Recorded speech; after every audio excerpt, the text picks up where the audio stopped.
Assalamualaikum warahmatullahi wabarakatuh. Perkenalkan, nama saya Fadil Irmani Putra. Joselio Parusip. Nama saya Rainara. Saya Ahmad Nomarian. Kami akan membahas tentang bisnis proses improvement tentang McDonald.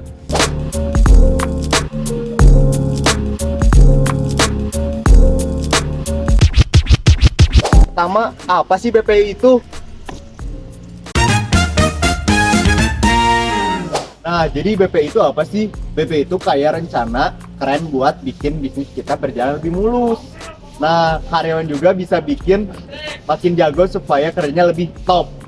Nah, semua ini bisa buat bikin prosedur dan kerjaan lebih efisien dan mantap buat ngeboost pertumbuhan bisnis. Pokoknya, BPI ini kayak trik gitu buat bikin bisnis makin jos. Nah, lalu tujuan BPI itu apa sih? BPI bertujuan untuk mengurangi kesalahan, kasih keuntungan lebih buat perusahaan dengan meningkatkan cara kerja, dan pastinya buat pastiin pelanggan sambil mencapai tujuan bisnis lebih efektif. Lalu apa sih langkah-langkahnya? Selanjutnya, bagaimana sih cara menentukan langkah-langkah bisnis proses improvement? Untuk menentukan langkah-langkah bisnis proses improvement terbagi menjadi 4 langkah. Yang pertama adalah untuk mengorganisir perbaikan.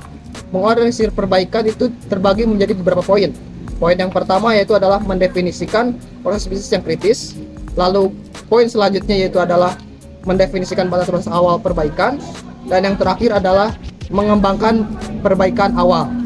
Lalu selanjutnya adalah langkah kedua yaitu pemahaman proses. Pemahaman proses pun dibagi menjadi beberapa poin. Poin yang pertama yaitu menganalisis proses bisnis secara keseluruhan untuk mencapai pemahaman dimensi yang ada. Lalu langkah kedua yaitu adalah pemahaman proses. Pemahaman proses pun dibagi menjadi beberapa poin. Poin yang pertama yaitu adalah menganalisis proses bisnis secara keseluruhan untuk mencapai pemahaman dimensi yang ada. Lalu poin yang kedua selanjutnya adalah mengidentifikasi aktivitas yang tidak menambah nilai atau non value added, dan aktivitas yang menambah nilai yaitu value added. Nah, selanjutnya itu langkah yang ketiga itu penyederhanaan proses. Yang pertama itulah mengeliminasi kesalahan-kesalahan. Yang kedua itu memberikan perusahaan keuntungan yang lebih kompetitif dengan peningkatan proses bisnis. Yang ketiga itu poinnya memenuhi permintaan pelanggan dan tujuan bisnis yang lebih efektif. Nah, langkah keempat itu ada implementasi perubahan. Nah, di dalam implementasi perubahan itu memiliki 2 poin. Poin pertama itu implementasikan perubahan tersebut dalam lingkup yang kecil terlebih dahulu, baru akan diselesaikan ke lingkup yang lebih besar. Terus yang kedua itu memperoleh sumber daya yang benar dan menentukan langkah-langkah yang akan ditentukan.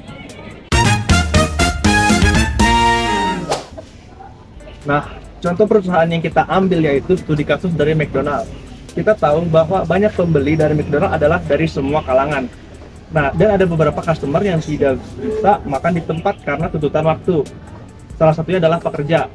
Nah, di sini McDonald memotong tahapan operasional dengan tidak menunggu lebih lama seperti yang dilakukan jika memakan di tempat. Lalu McDonald membuat sebuah sistem yang namanya itu drive-thru, yang nantinya hasilnya akan menghemat waktu para customer.